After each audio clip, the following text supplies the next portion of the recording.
حمزہ ناصر official Islamic channel کو like subscribe کریں۔ مسجدوں میں سفید لباس کے ساتھ بالخصوص جمعۃ المبارک میں آنے کی تلقین کی اور پوری طرح سے صفائی ستھرائی کا اہتمام کرنے کا حکم دیا۔ اس طرح مسجد کے اندر لہسن کھا کے آنے سے، پیاز کھا کر کے آنے سے، وہ چیزیں جن میں بدبو ہوتی ہے ان کے کھا کر آنے سے روکا گیا ہے۔ کیوں؟ اس لیے کہ ساتھ والے بیٹھے شخص کو کوئی تکلیف نہ پہنچے۔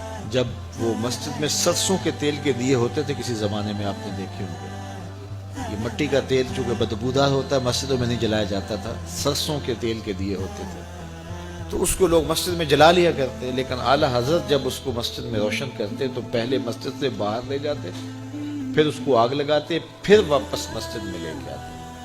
تو کسی نے کہا حضرت آپ اتنا تکلف کیوں کرتے ہیں؟ فرمایا کہ یہ جو دیا سلائی ہوتی ہے نا، جب اس کو جلایا جاتا ہے اس میں گندک ہوتی ہے تو بدبو نکلتی ہے، میں گوارا نہیں کرتا کہ اتنی بدبو بھی اللہ کے گھر میں پھیلے۔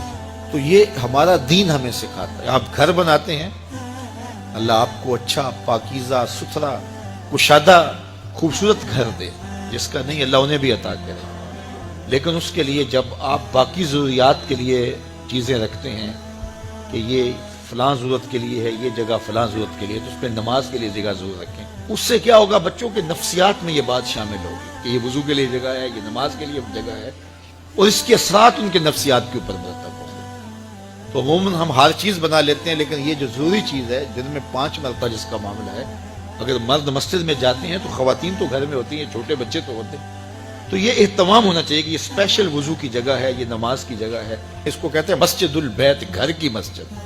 یہ شرن مسجد تو نہیں ہوتی ہے، جو حکام اس مسجد کے ہیں وہ اس مسجد کے نہیں ہوتے، لیکن مسجد بیت اس کی اپنی برکات ہیں، اور وہ ہر گھر کے اندر ایک جگہ مخصوص ہونی چاہیے جس کو مسجد بیت آپ قرار دیں۔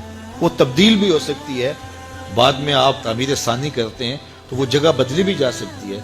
جو حقیقی مسجد ہوتی ہے وہ تو تبدیل بھی نہیں ہو سکتی، لیکن یہ مسجد بیت تبدیل ہو سکتی ہے۔ تو خوبصورت ایک گوشہ گھر کا مسجد بیت کے طور پہ مختص کرنا چاہیے، گھر میں ضرور وضو کی جگہ بنانی چاہیے، اس کے ساتھ مرتب ہوتے ہیں۔ اسی طرح مسجدوں کی صفائی ستھرائی کا خیال رکھیں۔ آج کل یہ اچھی بات ہے کہ یہ مساجد کے اندر خادمین مسجد یہ ہماری ہی خون پسینے کی کمائی سے رکھے گئے ہیں، لیکن کبھی خود بھی مسجد کی صفائی کریں۔ بلکہ میں آپ کو ایک مشورہ دوں کہ سال میں کم از کم 2-1 مرتبہ ضرور ایسا کریں کہ اپنے بچوں کو لے کر، دوستوں کو لے کر کے مسجد کی تفصیلی صفائی کریں۔ مولوی صاحب کے پاس جائیں، کہیں کہ حضرت ہم ایک دن دینا چاہتے ہیں مسجد کی صفائی کے لیے، تو پورا لنگوٹا کس لیں اچھی طرح سے، اور مسجد کو دھوئیں بھی، صفیں بھی خوب جھاڑیں اس کی، اور اس کی دیگر دیواروں پر، پنکھوں پر لگی ہوئی گرد میل جھاڑیں، پورا دن لگ جائے چاہے۔ اگر آپ ہر مہینے یہ دن نہیں دے سکتے، 3 ماہ بعد دے دیں، 6 ماہ بعد دے دیں، سال بعد دے دیں، ایک مرتبہ ضرور کریں۔ اس کے بعد جو سکون ملے گا، میرے سے بات کرنا، میں بتاؤں گا آپ کو کیا سکون ملے گا۔ مسجد کو صاف کرنے والے کا دل صاف ہوتا ہے، اس کا دل پاکیزہ ہوتا ہے۔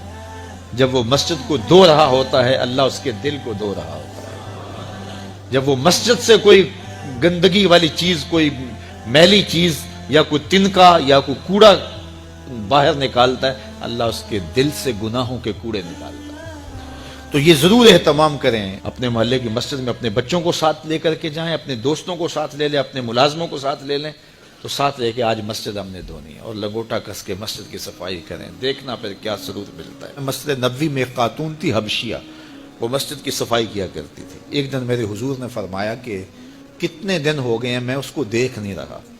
عرض کی حضور وہ تو فوت ہو گئی، تو فرمایا تم نے مجھے بتایا نہیں اس کے جنازے کا۔